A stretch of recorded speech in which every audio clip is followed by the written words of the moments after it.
It's recording. Okay, it's June 1st, 2025, and there's Mike, and here's Funny, and she can get some pizza. So I'm just gonna go through and talk about this. Just gonna go through. So yeah, this first page. This is kind of inspired by a technique that I started playing around with here on this first scene that I made called Skater Bunny. You can see I colored it in a little bit. I was like kind of just free flow, just running something. And yeah, let's see kind of repeat this here. Kind of like that first one was a beta version, and here is Bunny Chicken number one. All right, I have a little checklist here from by ChatGPT Manny. Thank you, Manny. Introduce yourself. I'm Brian Russo. I am the writing illustrator. You want to just find yourself? I'm Drew Scott. And the purpose of this commentary is just to do it, and I'm going to just be seen and express myself, and this commentary is just going to be a way for me to do that a little deeper. And so it's nice that I just kind of print this out on a little office printer, and now I just print out copies with my friends. And let's see. Oh yes, this is the very first issue. I think there's going to be maybe like 4 or 5 in the whole story. And yeah, the themes that I'm going to get into here are sort of mental health and depression. So just in case that's like a sensitive thing, it explores that. And also looking for something like, I mean, Bunny Chicken Get Some Pizza. That's kind of a nod to Harold and Kumar, sort of like Castle. And yeah, it's like going to be what's the term? Classroom appropriate. Exactly like Harold and Kumar. But I like that kind of scene. Let's see, coffee inspiration. So here's the first one. This page here, this is like, I feel like I was being very open and vulnerable as an artist in a way that is hard for me to do. So I'm really proud of this first page. It talks very honestly about childhood trauma, kind of like what my inner dialogue feels like sometimes. And I'm reading a book right now called No Bad Parts. It talks about internal systems and all the different parts of us. And so this guy right here, I've been spending time getting to know him and figuring out what's going on. But this page kind of talks about an internal relationship that I've been having, and that I've been with for a long time and I'm working out now. Kind of thanks to this zine. So this zine is really great for me. All right, so part one, The Apartment. I think there's a lot of like plays and movies called The Apartment. There's a popular song right now called The Apartment. But yeah, The Apartment. The idea here is each section, as they're making their way on this sort of journey, each section is a so here's the first location. You can see a couch and a picture. It's like subtle, but I put like a little bit of shading here, so it's like he is in this spot. This is where he is.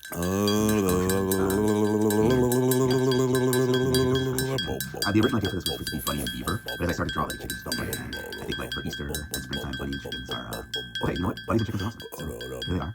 He said, "What you doing?" I got some pictures on the back, and yeah, drawing locations, especially like not nature locations, but like apartments and buildings and architecture. Kind of like always been daunting for me trying to do something like this. So I'm not happy now. Something's wrong. I feel weird. I'll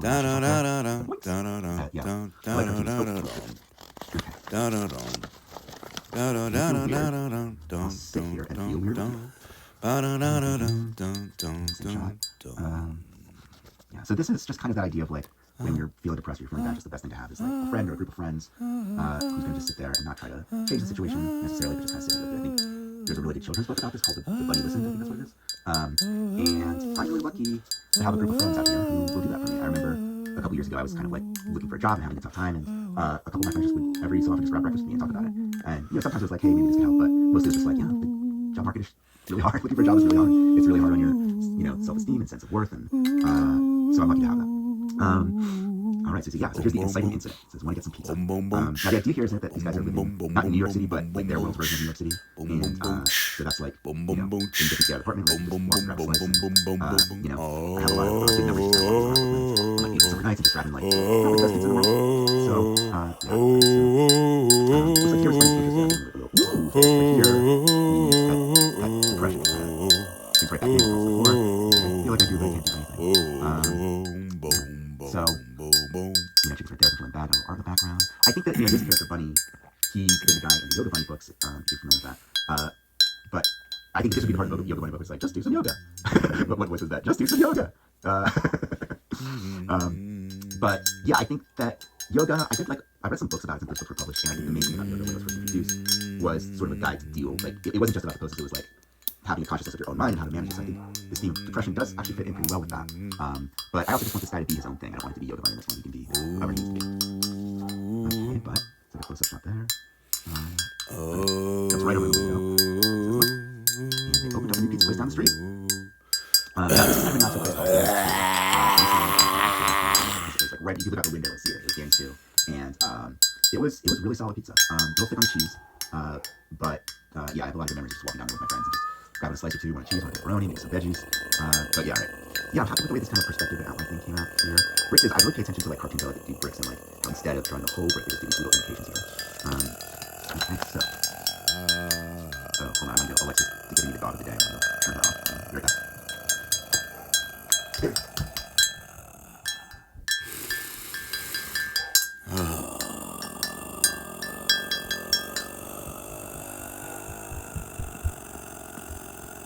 Alright, Alexa's not talking anymore. So yeah, on this next page here, let's see, they're looking down the street. I really like this humor, this like visual humor, like heads like popping in, just like heads are like, and someone peeking in to see what's happening. Like, it doesn't quite work out if this was like a real movie, like the way they're positioned and the way the window is, but I think the idea comes across. And yeah, oh, there's my dog's tail. Shake it off. And yeah, you got some little figures here. You can see who's sitting on the street. Looks like it's a cat and a duck. And as you can, that guy's like a little, that's a crocodile guy. And then there's a car. Got little headlights. It's a very little car, but you know, it's Brooklyn. There's not too much space, so you get a little vehicle. Maybe a little town cars. No. Anyways, there's the sign. So I kind of like copied the sign, which is you can see it there below. But then instead of just cutting and pasting, a little trace of it to make it like look good when it's far away. And there's a little bit of glow around it. This was done in Procreate, and Procreate has a lot of really nice little filters to get like little things, like just little fadings around that. But yeah, here's what they're looking at. It says Puppy's Pizza. This was when I first came up with an idea. Me and my partner were flying to the UK, London, for the first time for a wedding, and we got delayed like 10 hours or something. We like slept at the airport, and then there was just all these delays with the flights. But you know, I was in that sort of headspace where I was thinking of ideas, and this was one of the first things I thought of. Where it was like puppies. This sign like Puppy's Pizza. This is kind of a nod to.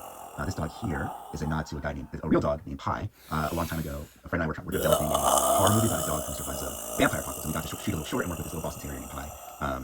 And so, I don't know if this guy's a Boston Terrier, but he's got that kind of like black eye patch, basic kind of build there. And yeah, Puppy's Pizza.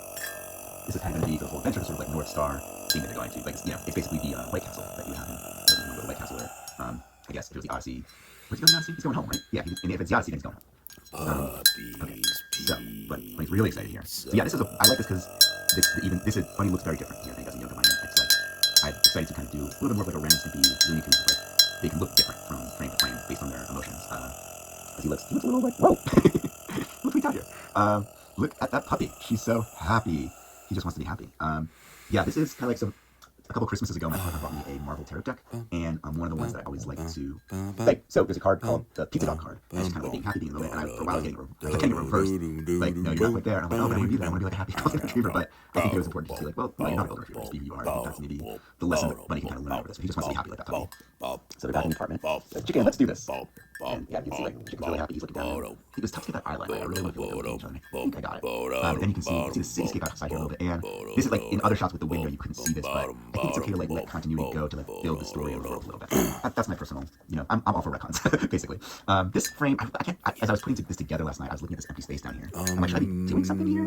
Or like, you know, it seems like a lot of empty space. If I was going to redraw it, maybe I'd try to do something else that maybe let's go bigger, or put like another frame where they're looking at each other. But I think sometimes with this stuff, it's like you have a production phase, and you draw it and you print it, and like I'm taking a couple weeks to kind of do stuff like this, and then I'll get started on the second one.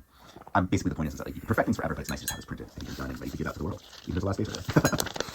Okay, so we're gonna go outside of. All right, so now they're gonna go outside the apartment. This is kind of like, I mean, I guess talking about depression a little bit, like he's talking about going outside the apartment like it's this big deal. And I know if you're living in the city and you can't find work and you have no money, sometimes you just stay in your apartment for a lot of days. And sometimes that's because you're depressed. I mean, I talk about myself, sometimes that's because I was depressed, sometimes the staying inside led to the depression, but sometimes, yeah, it's like get out of the apartment. That's something you gotta try to do.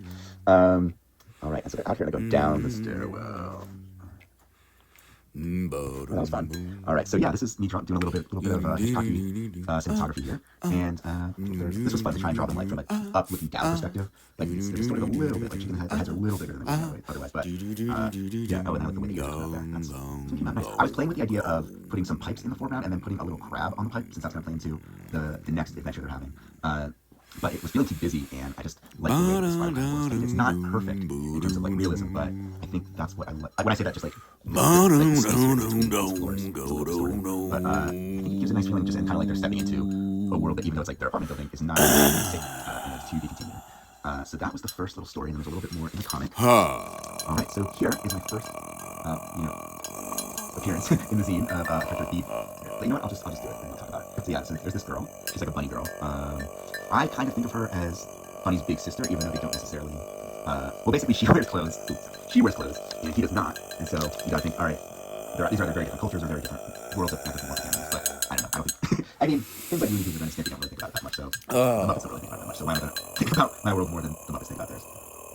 That's too much. All right, so she's saying to be continued. Well, that's lame. And let's see, this is, yeah, hi, I'm B Bunnywitz, baker and fourth wall breaker. So yeah, basically what happened here is the way that I was putting out, putting two pages together, it would have ended really abruptly, where this would have been like on the back of the thing. It would have been this very abrupt ending. And really, I only need like a page or two to do a little ending here, but I kind of had to add more pages because of the printing. So I brought in B Bunnywitz to smooth the transition a little bit, because I whipped up a sweeter version of the Trauma Monster from page 1. So yeah, I like how she just noted what this thing is.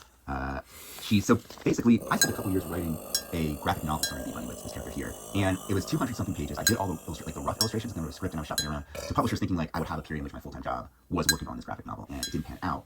But it was very therapeutic for me in getting to know a lot of my parts, bringing it back to that book, No Bad Parts. Like this thing here is like kind of a part of me, and so is B Bunnywitz, and basically in the graphic novel, these two had a confrontation. That's what it was about, and now she can kind of be this sort of watcher guide to help Bunny deal with it. So that's sort of like the, I basically like this is a website and I'm showing you the code that built it, the emotional code, if that sort of thing is interesting to you. Alright, let's see. So yeah, and, because, you know, inner demons are delicious. And yeah, I think it's good, like, B Bunnywitz has gotten to this place where she sort of embraces her inner demons and uses it to make her baking more interesting. And so this little part here is almost like the unwritten last chapter of that unpublished graphic novel. Yeah, it's really nice to see her again. B Bunnywitz, I think, is largely inspired by my partner. I think I'm a very talented illustrator. You know, in that same way, I think that my partner is, she's just very passionate, and she's one of the best bakers, I think, working today, but she just doesn't do it professionally. She works in education, as do I. Yeah, it's just really inspirational to see, you know, the things that she makes, and it really inspires B Bunnywitz. I kind of think of B Bunnywitz as like this sort of idea child between me and my partner. She's very inspired by at least one of my partner's sort of like party personalities. She's just like a big ball of fire, you know, ready to do awesome things, and then but then also like, you know, she's a complex individual, has some pieces. Yeah, man, it's good to see you, B. All right, so yeah, so here's like sort of this last sort of joke that we turned it into a cake.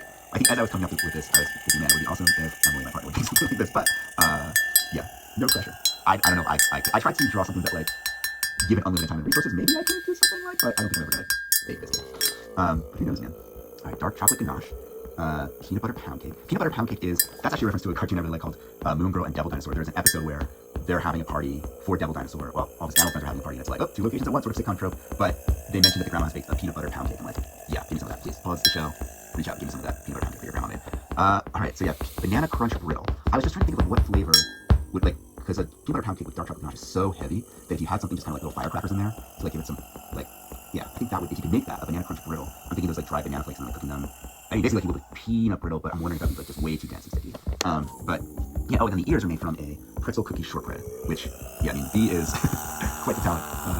Yeah, so she baked some shortbread ears and stuck them in there, and then put the ganache over that, and then I wonder what those apples are made out of. Maybe red M&Ms? Get some red dye in there. Alright, so yeah, that's the thing, and then we got this thing on the very back. This is next issue, Krabby Panic. Yeah, the next issue is going to be in the stairwell. There's there. It's basically going to be the bullies in the alleyway sort of thing, where a bunch of crabs are like, well, if it ain't Bunny and Chicken. And, you know, there's some kind of tussle, and it's going to be fun to draw a little action sequence with these guys and some bad guys that are crabs. Yeah, so this is kind of like, oops, sorry, this was my spring project. I think that, you know, I took that trip to the UK where I had the idea back in early March, and now it's late May, so this is done and published.